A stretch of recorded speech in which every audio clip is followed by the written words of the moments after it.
तो हेलो साथियों, नमस्कार। स्वागत है आपका अपने चैनल सक्सेस जंक्शन एक कदम सफलता की ओर में। मेरा नाम है अतुल शुक्ला और हम लेकर के आ गए हैं आपके लिए दिल्ली पुलिस कांस्टेबल 2023 29 नवंबर थर्ड शिफ्ट का एग्जाम एनालिसिस। सारे प्रश्नों के बारे में डिटेल में आपको जानकारी देंगे। सबसे पहले जीके जीएस करंट अफेयर, उसके बाद मैथ, फिर रीजनिंग, फिर कंप्यूटर के प्रश्नों के बारे में हम आपको बताने वाले हैं। वीडियो को लाइक कर दीजिए और चैनल को सब्सक्राइब कर लीजिए, क्योंकि ना केवल दिल्ली पुलिस बल्कि इसके बाद में हम आपके एसएससी जीडी का एग्जाम एनालिसिस भी इसी तरह से करवाने वाले हैं। ठीक है, और जितने प्रश्न आपके दिल्ली पुलिस में आए हैं, इन्हीं प्रश्नों को लेकर के हम डेली बेस पर एसएससी जीडी के लिए फ्री प्रैक्टिस सेट शुरू करने वाले हैं, क्योंकि आपको पता है एसएससी जीडी में भी यही दिल्ली पुलिस वाले प्रश्न आपके रिपीट होने वाले हैं। ठीक है, तो चलिए शुरू करते हैं। आइए देखते हैं आज का पहला प्रश्न कौन सा है। आज का पहला प्रश्न है स्टैटिक जीके से पूछा गया है, बिहू किस राज्य का लोक नृत्य है। तो बड़ा सिंपल सा प्रश्न है। बिहू जो है वो आपका असम का लोक नृत्य है। ठीक है, देखिए बिहू नृत्य भारत के असम राज्य का लोक नृत्य है और यह बिहू त्योहार के से संबंधित है। जब बिहू त्योहार मनाया जाता है तभी यह बिहू नृत्य भी किया जाता है। यह खुशी का नृत्य युवा पुरुषों और महिलाओं दोनों के द्वारा किया जाता है और इसकी विशेषता फुर्तीली नृत्य मुद्राएं एवं हाथों की तीव्र गति है। यह भी आपको याद रखना है। ठीक है, चलिए आगे बढ़ते हैं और देखते हैं अगला प्रश्न। अगला प्रश्न है, गरीबी हटाओ का नारा किस पंचवर्षीय योजना के दौरान दिया गया था। तो पांचवी पंचवर्षीय योजना के दौरान गरीबी हटाओ का नारा दिया गया था। देखिए ये प्रश्न भी आपका रिपीट हुआ है। तो देखिए पांचवी पंचवर्षीय योजना जिसका टाइम है 1974 से 1978, इंदिरा गांधी के राजनीतिक विरोधियों ने इंदिरा हटाओ का नारा दिया, लेकिन इंदिरा गांधी ने इसे गरीबी हटाओ के नारा के रूप में दोहराया। इस नारे का काफी प्रभाव पड़ा और इंदिरा को अब कई लोगों के द्वारा भारत के रक्षक के रूप में देखा जाने लगा। जैसे इंदिरा गांधी जी ने ये नारा दिया गरीबी हटाओ, उसी समय उनका ऐसा इफेक्ट पड़ा कि लोगों ने जो है यही चाहा कि ज़्यादातर जो है मतलब इंदिरा गांधी जी ही हमारी प्रधानमंत्री बनी रहें। तो जो यहाँ पर विरोधियों ने नारा दिया था इंदिरा हटाओ, उसका उल्टा असर हो गया और इंदिरा गांधी जी वापस से भारत की प्रधानमंत्री बन गई थी। ठीक है, चलिए अगला प्रश्न है, हरि सेन किस भाषा के लेखक थे, कौन सी भाषा में लिखते थे। तो संस्कृत के लेखक थे। संस्कृत भाषा में हरि सेन के द्वारा जो है लिखा जाता था। चलिए हरि सेन के बारे में कुछ जानकारी आपको दे देते हैं। देखिए तो हरि सेन संस्कृत कवि और गुप्त सम्राट समुद्रगुप्त के मंत्री थे। उनके द्वारा रचित उनकी सर्वाधिक प्रसिद्ध कृति प्रयाग प्रशस्ति अभिलेख है। ये पूछा गया है, आपका 2 से 3 बार रिपीट हो चुका है कि प्रयाग प्रशस्ति अभिलेख किसके द्वारा लिखा गया था। तो हरि सेन के द्वारा लिखा गया था, जो संस्कृत भाषा के कवि थे। ठीक है, चलिए और इसमें क्या है, तो इसमें समुद्रगुप्त की वीरता का वर्णन किया गया है। ठीक है, आगे बढ़ते हैं। अगला प्रश्न है, कालिदास ने राजा अग्निमित्र की प्रेम कथा पर कौन सी पुस्तक लिखी है। तो राजा अग्निमित्र और मालविका की प्रेम कथा पर मालविका अग्निमित्रम ये पुस्तक जो है कालिदास जी के द्वारा लिखी गई थी। ये भी संस्कृत भाषा के ही कवि थे। देखिए तो मालविका अग्निमित्रम कालिदास की पहली रचना है जिसमें राजा अग्निमित्र की कहानी है।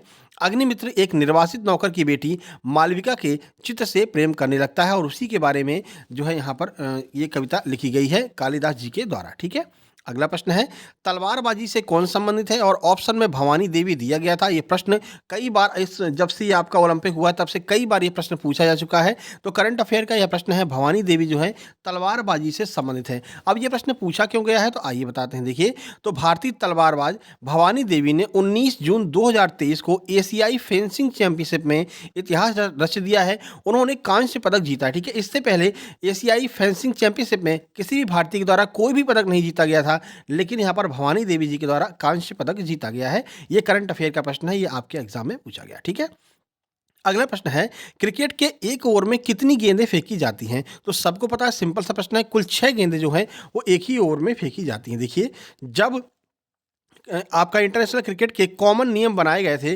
उसके बाद से ही एक ओवर में 6 गेंदों का चलन शुरू हो गया था। ठीक है, शुरू से यह नियम है कि एक ओवर में 6 ही गेंदें फेंकी जाएंगी और तब से लेकर के अब तक 6 ही गेंदें फेंकी जा रही हैं।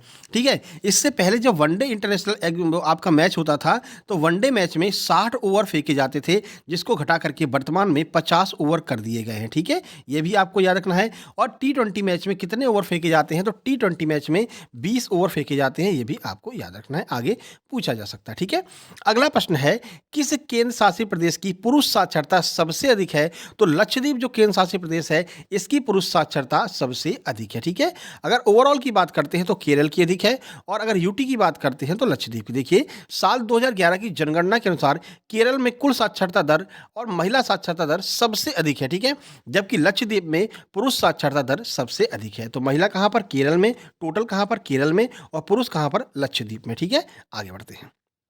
अगला प्रश्न है, किस संविधान संशोधन के द्वारा वोट डालने की उम्र 21 से घटा करके 18 वर्ष कर दिया गया? तो 61वां संविधान संशोधन, तीसरी बार यह प्रश्न पूछा जा रहा है, ठीक है। इसीलिए हम आपसे कहते हैं कि लगातार एग्जाम एनालिसिस देखिए, आपको बहुत फायदा होने वाला है, ठीक है। तो देखिए, भारत के संविधान के 61वां संविधान संशोधन, जिसे आधिकारिक तौर पर संविधान संशोधन अधिनियम 1989 के रूप में जाना जाता है, ये नाम याद रखना है, 1989 1989 के रूप में जाना जाता है, ने लोकसभा और राज्यों की विधानसभाओं के चुनाव में मतदान की आयु 21 वर्ष से घटा करके 18 वर्ष कर दी थी, ठीक है। तो कौन सा संविधान संशोधन? 61वां संविधान संशोधन कब हुआ था? 1989 में हुआ था। चलिए आगे बढ़ते हैं। देखिए, अगला प्रश्न है, सबसे लंबी सुरंग किस राज्य में स्थित है? तो ना केवल भारत की बल्कि विश्व की सबसे लंबी सुरंग जो है वो हिमाचल प्रदेश में स्थित है। कहाँ पर है, आइए देख लेते हैं। तो प्रधानमंत्री नरेंद्र मोदी जी के द्वारा हिमाचल प्रदेश के रोहतांग में विश्व की सबसे लंबी अटल सुरंग का उद्घाटन किया गया था। किसने किया था? मोदी जी ने। कहाँ पर? रोहतांग में। कहाँ पर है ये? हिमाचल प्रदेश में है। कितने किलोमीटर? तो 9.02 किलोमीटर लंबी इस टनल के शुरू होने से मनाली और लेह के बीच की सड़क की दूरी 46 किलोमीटर कम हो गई है, ठीक है ना। तो मनाली और लेह को यह जोड़ती है, 9.02 किलोमीटर इसकी लंबाई है। प्रधानमंत्री मोदी जी के द्वारा हिमाचल प्रदेश के रोहतांग में इसका उद्घाटन किया गया था। अगला प्रश्न है, चाय के बागानों के लिए कौन सा राज्य प्रसिद्ध है? तो असम जो है वो चाय के बागानों के लिए प्रसिद्ध है। देखिए, तो लगभग 803 चाय बागानों के साथ असम में भारत में सबसे अधिक चाय बागान है, ठीक है। तो सबसे अधिक चाय बागान असम में है। अब इससे पहले प्रश्न पूछा गया था कि सबसे अधिक कॉफ़ी का उत्पादन कहाँ पर होता है? तो कर्नाटक में सबसे अधिक कॉफ़ी का उत्पादन होता है। पश्चिम बंगाल में सबसे अधिक चावल का होता है, ये भी आपको याद रखना है। आगे बढ़िए, अगला प्रश्न। 2011-12 की जनगणना के अनुसार भारत की जनसंख्या वृद्धि दर कितनी है? तो 2% जो है भारत की जनसंख्या वृद्धि दर है 2011 की जनगणना के अनुसार। देखिए, तो 2011 की जनगणना रिपोर्ट के अनुसार जनसंख्या वृद्धि दर 2% है। यह एक ऐसी दर है जिस पर अगले 25 से 30 वर्षों में हमारी आबादी दोगुनी हो सकती है, ठीक है ना। और अभी एक रिपोर्ट आई है जिसमें यह घोषित किया गया है कि भारत जो है विश्व का सबसे अधिक जनसंख्या वाला देश हो गया है, ठीक है। और चाइना जो है वो अब दूसरे नंबर पर पहुंच गया है, ठीक है। चलिए, लेकिन आपसे जो प्रश्न पूछे जाते हैं जनगणना के, वो वर्ष 2011 के अनुसार ही पूछे जाते हैं। अगला प्रश्न है, आई के गुजराल की आत्मकथा आपसे पूछी गई थी। तो आई के गुजराल की आत्मकथा है मैटर्स ऑफ डिस्कशन, जो है वो आई के गुजराल की आत्मकथा है। यह ऑप्शन में भी दिया गया था। देखिए, तो इंदर कुमार गुजराल ने matters of discussion and autobiography शीर्षक से एक आत्मकथा लिखी। यह गुजराल के सार्वजनिक जीवन का एक सिंहावलोकन देता है और विभाजन के साथ उनके जीवन की शुरुआत और भारत में उनके कदम की चर्चा करता है, ठीक है। तो इनकी आत्मकथा आज आपसे पूछी गई थी। अगला प्रश्न है, सुजाता महापात्रा का संबंध किस लोक नृत्य है? तो ये ओडिसी नृत्य करती हैं सुजाता महापात्रा। तो देखिए, श्रीमती सुजाता महापात्रा को ओडिसी नृत्य में उनके योगदान के लिए 2017 का संगीत नाटक अकादमी पुरस्कार भी दिया गया था। ये भी आपको याद रखना है, ठीक है। सुजाता महापात्रा ओडिसी सिखाने में सक्रिय रूप से शामिल है। तो ओडिसी नृत्य की कोरियोग्राफर है, ओडिसी नृत्य को ये सिखाती हैं सुजाता महापात्रा, ठीक है। अगला प्रश्न है, वर्ष 2023 में कितने लोगों को पद्मश्री पुरस्कार दिया गया है? यह भी प्रश्न आपका रिपीट हुआ है। तो कुल 91 लोगों को पद्मश्री पुरस्कार दिया गया है। 106 लोगों को पद्म पुरस्कार कुल मिलाकर के दिया गया था। देखिए, पूरी जानकारी आपको देते हैं। पद्म पुरस्कार पाने वाले 106 लोगों में 19 महिलाएं भी हैं। ये भी आपको याद रखना। यह प्रश्न पूछा गया सीजीएल में कि कितनी महिलाओं को दिया गया है, तो 19 महिलाओं को। 6 लोगों को पद्म विभूषण दिया गया, 9 लोगों को पद्म भूषण दिया गया और 91 लोगों को पद्मश्री दिया गया है।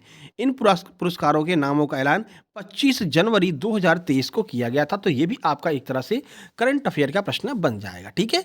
वीडियो को लाइक जरूर कर देना और शेयर कर देना सभी दोस्तों के पास में जिनका आगे एसएससी जीडी का एग्जाम है। अगला प्रश्न है, कंप्यूटर की बात कर लेते हैं। तो कंप्यूटर में पेस्ट करने की शॉर्टकट की पूछी गई थी कि पेस्ट कैसे करेंगे शॉर्टकट की के द्वारा। एमएस वर्ड 365 से 4 प्रश्न है, शॉर्टकट की के 2 प्रश्न, एमएस एक्सेल के 2 से 3 प्रश्न, 90 आपके 365 वाले, और ईमेल से भी एक प्रश्न आपका पूछा गया था, ठीक है। रीजनिंग की बात करते हैं तो पेपर कटिंग फोल्डिंग से 3 से 4 प्रश्न आपके आए हैं इस शिफ्ट में। उसके बाद में आपका दर्पण प्रतिबिंब जो मिरर इमेज है, यहाँ से 2 प्रश्न हैं। आकृतियों से 3 से 4 प्रश्न है। छिपी आकृति से 1 प्रश्न पूछा गया है। नंबर सीरीज से 2 प्रश्न, अल्फाबेट सीरीज से लगभग 2 प्रश्न, कथन निष्कर्ष का 1 प्रश्न, 1 प्रश्न डाइस का पूछा है, फिगर काउंटिंग का 1 प्रश्न, 1 प्रश्न सिटिंग अरेंजमेंट का और वेन डायग्राम का 1 प्रश्न आपका पूछा गया है। यह आपका रीजनिंग वाला सिस्टम हो गया। मैथ की बात करते हैं तो टाइम एंड वर्क का 1 प्रश्न है, 1 प्रश्न एसआई का पूछा है और 1 प्रश्न आपका सीआई का पूछा है। SI CI के डिफरेंस वाले प्रश्न लगातार आपके पूछे जा रहे हैं, ठीक है। दूरी और चाल का प्रश्न पूछा जिसमें कि 2 मिनट जल्दी पहुंचता है, 2 मिनट देरी से पहुंचता है तो कितना समय लगेगा, ये वाले जो प्रश्न होते हैं वो आपका पूछा गया है। एक प्रश्न आपका बॉड मास का है, परसेंटेज का एक प्रश्न है, एवरेज का एक प्रश्न है, एडवांस के 2 प्रश्न आपके पूछे गए हैं जिनमें गोले वाले प्रश्न पूछे थे। गोले का पृष्ठीय क्षेत्रफल एक तो पूछा था और एक गोले के पृष्ठीय क्षेत्रफल और गोले के कुल क्षेत्रफल में क्या अंतर होगा वो आपसे पूछा गया था। LCM SCF से भी एक एक प्रश्न पूछा गया था, ये भी आपको देख करके जाना है, ठीक है। चलिए, ये हमारा एग्जाम एनालिसिस था। शॉर्ट में हम आपको सारी जानकारी दे देते हैं जिससे कि आपका ज़्यादा से ज़्यादा समय बच सके और आप ना केवल दिल्ली पुलिस बल्कि SSC GD एग्जाम की तैयारी में भी लग जाएं, क्योंकि ज़्यादा समय नहीं बचा हुआ है। वीडियो पसंद आया तो लाइक कर दीजिए, शेयर कर दीजिए मित्रों के पास में जिनका आगे एग्जाम है, और चैनल को सब्सक्राइब करके नोटिफिकेशन बेल जरूर दबा लेना। और ये हमारा टेलीग्राम ग्रुप है सक्सेस जंक्शन लाइव के नाम से, जिसकी लिंक डिस्क्रिप्शन बॉक्स में दी गई है। यहाँ पर हम आपको SSC GD के लिए फ्री में जो है स्टडी मटेरियल प्रोवाइड कराते हैं, जिसमें राकेश यादव सर के क्लास नोट्स आपको मिल जाएंगे PDF फॉर्म में, नीतू मैम की नई इंग्लिश की बुक आपको मिल जाएगी, आदित्य रंजन सर का, आदित्य पटेल सर की formula book, Rakesh Yadav sir की नई वाली फॉर्मूला बुक, ये सब आपको यहाँ पर PDF फॉर्म में अवेलेबल है। लिंक डिस्क्रिप्शन बॉक्स में है, आप जाकर के ज्वाइन कर लीजिएगा, ठीक है। चलिए, मिलते हैं कल सुबह के फर्स्ट शिफ्ट के एग्जाम एनालिसिस में। तब तक के लिए नमस्कार, धन्यवाद। वीडियो को लाइक और चैनल को सब्सक्राइब जरूर कर लेना।